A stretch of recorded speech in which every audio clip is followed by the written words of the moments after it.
नमस्कार दोस्तों, मैं राजीव आप सभी का स्वागत करता हूं आपके अपने यूट्यूब चैनल जीके महकुम में। दोस्तों, अभी तक हमने जो है 1100 प्रश्नों को देख लिया है। आज जो है 1100 से 1200 तक टॉप 100 क्वेश्चन को देखते हैं नॉन स्टॉप। तो चलिए शुरू करते हैं आज के इम्पोर्टेंट क्वेश्चनों को। पहला प्रश्न है, नेप्लिस का पूरा नाम क्या है? तो national policy on library and information system. 1102। नेप्लिस की शुरुआत किस पंचवर्षीय योजना में हुई थी? तो 7वीं पंचवर्षीय योजना में हुई थी। अगला प्रश्न, भारतीय कॉपीराइट एक्ट 1957 में अब तक कितनी बार संशोधन हो चुका है? 6 बार। अगला प्रश्न है, भारतीय कॉपीराइट एक्ट 1957 में अंतिम बार संशोधन कब हुआ था? 2012 में। अगला प्रश्न, मुदालियार आयोग ने अपनी रिपोर्ट कब प्रस्तुत की थी? 1953 में। अगला प्रश्न, मुदालियार आयोग किस प्रकार के पुस्तकालय के लिए था? तो ये माध्यमिक शिक्षा के लिए था। अगला प्रश्न, 1959 में आयोजित 46वीं भारतीय विज्ञान कांग्रेस के महासचिव कौन थे? LR मुदालियर। अगला प्रश्न, भारत सरकार द्वारा गठित सिन्हा कमेटी के प्रथम अध्यक्ष कौन थे? तो KP सिन्हा। अगला प्रश्न देखते हैं, सिन्हा कमेटी की स्थापना कब हुई थी? तो 1957 में। अगला प्रश्न है, सिन्हा कमेटी का दूसरा नाम क्या था? तो पुस्तकालय सलाहकार कमेटी था। अगला प्रश्न है, पुस्तकालय सलाहकार कमेटी की स्थापना कब हुई थी? तो 1957 में हुई थी। अगला प्रश्न है, पुस्तकालय सलाहकार कमेटी की रिपोर्ट कब प्रस्तुत की गई थी? तो 1959 में की गई थी। अगला प्रश्न है, सिन्हा कमेटी का संबंध किस प्रकार के पुस्तकालय से है? तो सार्वजनिक पुस्तकालय से है। अगला प्रश्न है, किस समिति या आयोग ने कहा था कि सार्वजनिक पुस्तकालय पुस्तकों का एक मजबूत पुल है? तो सिन्हा कमेटी ने कहा था। अगला प्रश्न है, रंगनाथन कमेटी की स्थापना कब हुई थी? तो 1957 में हुई थी। अगला प्रश्न है, रंगनाथन कमेटी 1957 की स्थापना किसके सहयोग से की गई थी? तो UGC के द्वारा की गई थी। अगला प्रश्न है, लाइब्रेरी कमेटी 1957 के अध्यक्ष कौन थे? तो रंगनाथन थे।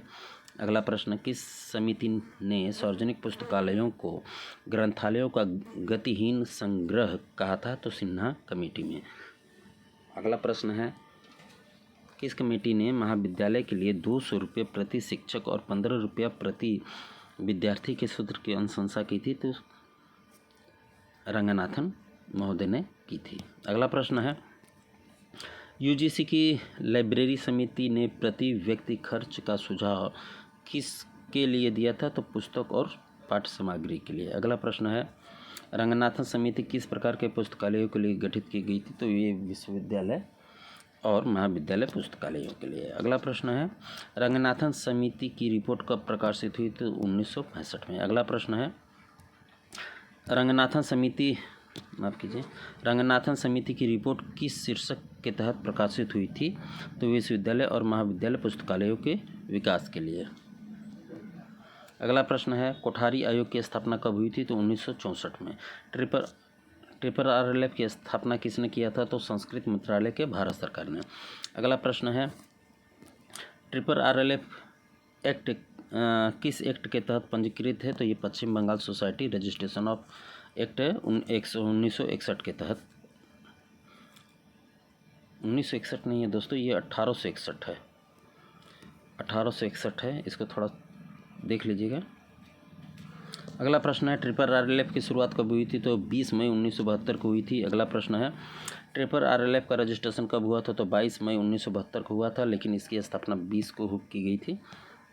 अगला प्रश्न है, UGC अधिनियम 1956 को निरस्त करने की घोषणा कब और किसने की थी? तो 27 जून 2018 को मानव संसाधन विकास मंत्रालय ने। अगला प्रश्न है, UGC का आदर्श वाक्य क्या है? तो ज्ञान विज्ञान विमुक्तये है। अगला प्रश्न है, विश्वविद्यालय अनुदान आयोग UGC का प्रथम अध्यक्ष कौन था? तो CD देशमुख।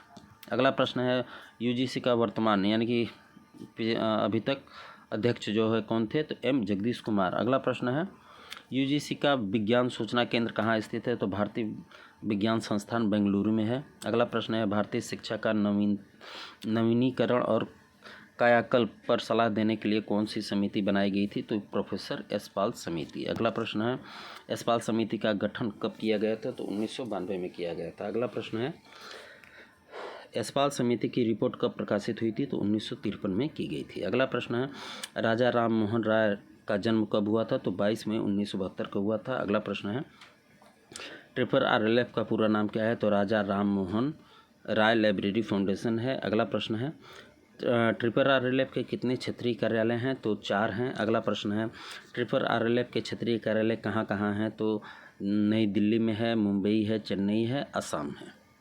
अगला प्रश्न है ट्रिपल आरएलएफ के द्वारा प्रकाशित पुस्तकालय विज्ञान की पत्रिका को किस नाम से जाना जाता है? तो ग्रंथाना के नाम से जाना जाता है। और ये क्वेश्चन न जाने कितनी बार पूछा जा चुका है। अगला प्रश्न है ग्रंथाना की आवृत्ति क्या है? तो ये अर्धवार्षिक है।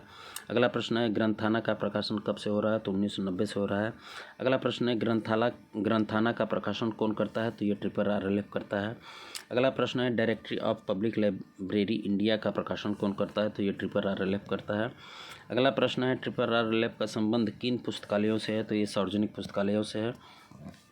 अगला प्रश्न है ट्रिपल आरएलएफ के किन्हीं प्रकाशनों के नाम बताइए? तो Granthana, Tagore bibliography, triple RLF newsletter, directory of public library in India, Raja Ram Mohan Roy bibliography, ये सभी हैं।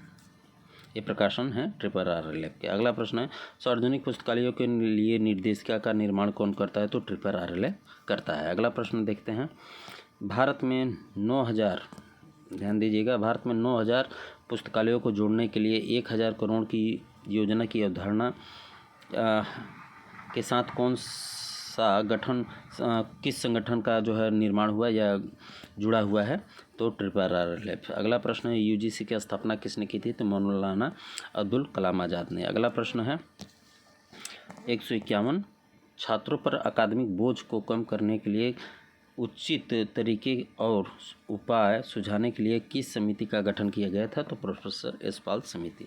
अगला प्रश्न है वीपो का मुख्यालय कहाँ है? तो ये जिनेवा जो कि स्विट्जरलैंड में स्थित है। अगला प्रश्न है वीपो का वर्तमान में महानिर्देशक कौन है? तो मैं पहले भी कई वीडियो में बता चुका हूँ आपको कि जो भी करंट के रहेंगे वो उसका मैं एक अलग आपको वीडियो बना दूँगा। तो 25/2/2022 तक जो है डैरेन टैंग थे। अगला प्रश्न है विश्व बौद्धिक संपदा दिवस कब मनाया जाता है? तो 26 अप्रैल को मनाया जाता है। अगला प्रश्न है नेप्लेस की शुरुआत कब की गई थी? तो 1985 में की गई थी। अगला प्रश्न नेप्लेस का अध्यक्ष कौन था? तो डीपी चट्टोपाध्याय थे। अगला प्रश्न है नेप्लेस की रिपोर्ट कब प्रकाशित की गई थी? तो 1986 में की गई थी। अगला प्रश्न है सूचना और पुस्तकालय नेटवर्क बनाने पर किस समिति ने जोर दिया था? तो ये नेप्लेस ने दिया था। अगला प्रश्न है नेप्लेस का प्रारूप किसने तैयार किया था? तो बीपी बरुआ ने किया था।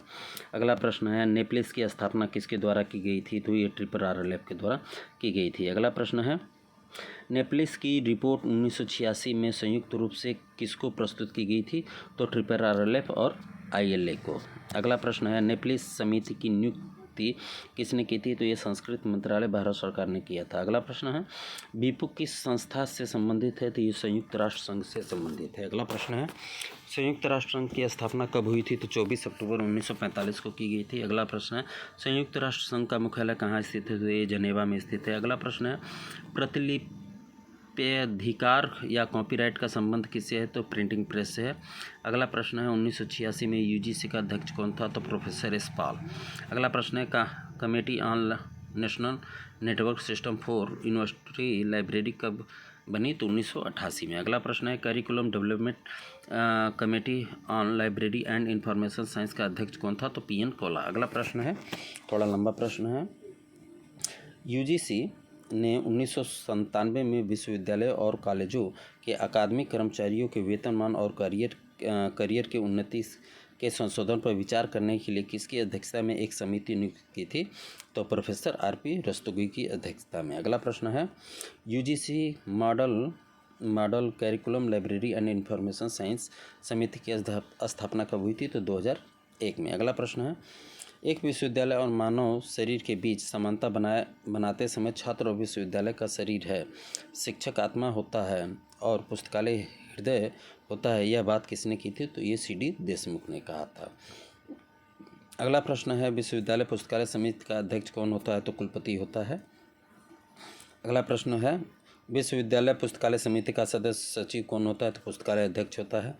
अगला प्रश्न है कौन पॉलिस का पूरा नाम क्या है? तो committee on national policy on library and information system है। अगला प्रश्न है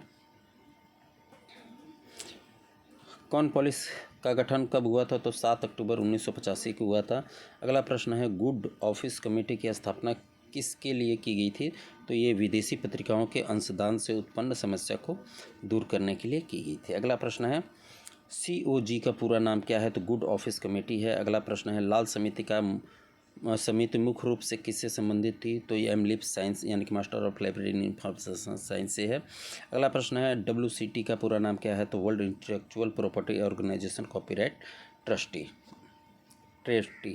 अगला प्रश्न है विश्व बौद्धिक संपदा संगठन कॉपीराइट संधि WCT पर हस्ताक्षर किए गए थे? तो ये 20 दिसंबर 1996 को किए गए थे। अगला प्रश्न है BIRPI की स्थापना कब हुई थी? तो 1893 में की गई थी। अगला प्रश्न है BIRPI का किसका पूर्ववर्ती नाम है यानी पूर्व नाम है? तो ये बीपू का ही पूर्व नाम है। अगला प्रश्न है BIRPI की स्थापना कब हुई थी? तो बर्न में, जो कि स्विट्जरलैंड में ही है।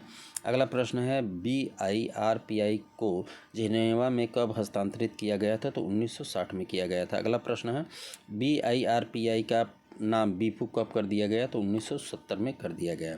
अगला प्रश्न है पेटेंट के उन्नयन के लिए संयुक्त राष्ट्र संघ की एक अंतर्राष्ट्रीय एजेंसी कौन सी है? तो बीपो है। अगला प्रश्न है भारत में पेटेंट प्रणाली किसके द्वारा शासित होती है? तो पेटेंट एक्ट 1970, जो कि नागपुर में इसका मुख्यालय स्थित है। अगला प्रश्न है भारत में पेटेंट की अवधि क्या होती है? तो पेटेंट आवेदन दाखिल करने की तारीख से 20 वर्ष तक। अगला प्रश्न है भारतीय पेटेंट के नियमों में अब तक कितने बार संशोधन हो चुके हैं? तो ये 8 बार हो चुके हैं। अगला प्रश्न है भारतीय पेटेंट के नियमों में प्रथम संशोधन कब हुआ था? तो 2003 में हुआ था। अगला प्रश्न है भारतीय पेटेंट तथा नियमों में अंतिम बार संशोधन कब हुआ था? तो 2018 में है। अगला प्रश्न है पेटेंट कार्यालय के शाखा कार्यालय कहाँ कहाँ स्थित है? तो चेन्नई, दिल्ली और मुंबई में स्थित है। अगला प्रश्न है डिजाइन ऑफिस पेटेंट कार्यालय कहाँ स्थित है? तो ये कोलकाता में है। अगला प्रश्न है PIS का कार्यालय कहाँ स्थित है? तो ये नागपुर, महाराष्ट्र में है। अगला प्रश्न है सभी क्षेत्रों के भारतीय पेटेंटों को किसमें प्रकाशित किया जाता है? तो भारतीय राजपत्र भाग 3 में। अगला प्रश्न है RGNIIPM का पूरा नाम क्या है? तो Rajiv Gandhi national institute of intellectual property है, मैनेजमेंट है। तो दोस्तों ये हमारे जो है 100 प्रश्न कंप्लीट हुए। आई होप कि आपको ये अच्छा लगा होगा। सीधा वीडियो में जो है नॉन स्टॉप चलते हैं और वीडियो के चैनल के प्लेलिस्ट में जाके और भी वीडियो लाइब्रेरी साइंस से रिलेटिव है, आप उनको भी देख सकते हैं। मिलते हैं अगले वीडियो में। ख्याल रखिए। धन्यवाद।